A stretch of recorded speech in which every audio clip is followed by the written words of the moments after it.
हरे कृष्णा। एक बार एक राजा था।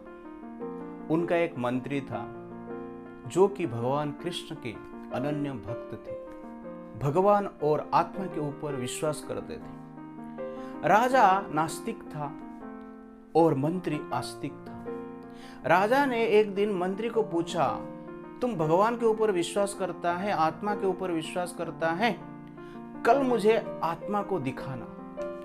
आत्मा को कल दिखा नहीं पाएगा तो तुम्हारा सर को शरीर से अलग कर दूंगा। जब ये वचन मंत्री सुनता है, विचलित हो जाता है, किंतु कहता है, ठीक है, कल मैं आपको आत्मा को दिखाता हूं। उसके पश्चात मंत्री घर पर जाता है, उनका गुरु को मिलता है। गुरुजी मंत्री को समझाते हैं और कहते हैं कि आप डरो मत, कल हम आत्मा का निश्चित रूप से राजा को दर्शन करवाएंगे।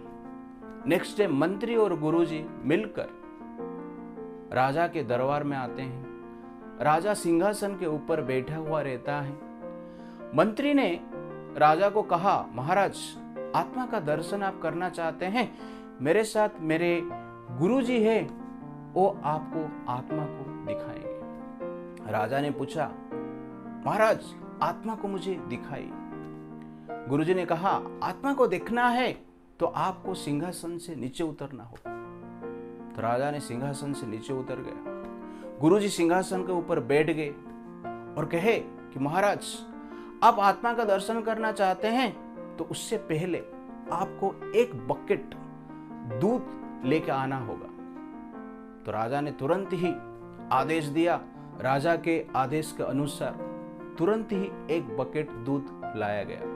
गुरुजी उस दूध को देखे और राजा को पूछा कि महाराज, इस दूध में घी है या नहीं है? राजा ने कहा, इस दूध में घी है।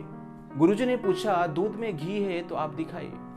राजा ने कहा, इस तरह हम देख नहीं सकते हैं। दूध में घी को देखने के लिए उसको पहले गर्म करना होगा, उससे दही बनाना होगा, उसके पश्चात दही का मंथन करना होगा, मंथन के पश्चात बटर निकलेगा और बटर को जब हम गर्म करते हैं उससे घी निकलता है। गुरुजी ने कहा, महाराज, दूध में घी है परंतु उसको देखने के लिए एक प्रोसेस को फॉलो करना पड़ता है। ठीक उसी प्रकार शरीर के भीतर आत्मा है और आत्मा को देखने के लिए एक प्रोसेस को फॉलो करना पड़ता है। एक आध्यात्मिक विधि को जब हम ग्रहण करते हैं, उसके अनुसार जीते हैं, तब जाके हम आत्मा को देख सकते हैं। पुष्पे गंधम तिले तैलम काष्ठे अग्निम पयसी घृतम इच्छे गूढ़म तथा देहे पश्यते आत्मना विवेकतः। पुष्पे गंधम, फूल में गंध है, सेंट है, किंतु उसको देखने के लिए एक प्रोसेस चाहिए। फूल से गंध निकालने के लिए, सेंट निकालने के लिए एक प्रोसेस को फॉलो करना पड़ता है। तिले तैलम, तिल में तैल है, तेल है, किंतु तिल से तेल निकालने के लिए एक प्रोसेस को फॉलो करना पड़ता है। दूध में घी है, दूध से घी निकालने के लिए एक प्रोसेस को फॉलो करना पड़ता है। लकड़ी में आग रहती है, किंतु उस आग को देखने के लिए हमें एक प्रोसेस को फॉलो करना होता है। गन्ने में गुड़ है, गन्ने से गुड़ निकालने के लिए एक प्रोसेस को फॉलो करना पड़ता है। ठीक उसी प्रकार ये शरीर के भीतर, हृदय के भीतर आत्मा है, किंतु आत्मा को देखने के लिए एक प्रोसेस को फॉलो करना पड़ता है। उस प्रोसेस को हम क्या कहते हैं? स्पिरिचुअलिटी, आध्यात्मिक जीवन। हम कुछ साधना करते हैं, तपस्या करते हैं, आध्यात्मिक जीवन जीते हैं, तब हम आत्मा का दर्शन कर सकते हैं। पश्यति आत्मन विवेकतः, आत्मा को विवेक द्वारा देखा जा सकता है। जो विवेकवान है, जो बुद्धिमान है, आत्मा को देख सकता है। इसलिए बुद्धि के प्रयोग द्वारा ही आत्मा को देखा जा सकता है। First we have to understand the existence of the soul intellectually. actually you can see the soul after purification. Before purification, we can see the soul through intelligence. We have to develop intellectual vision. But after purification, we can see the soul with actual vision.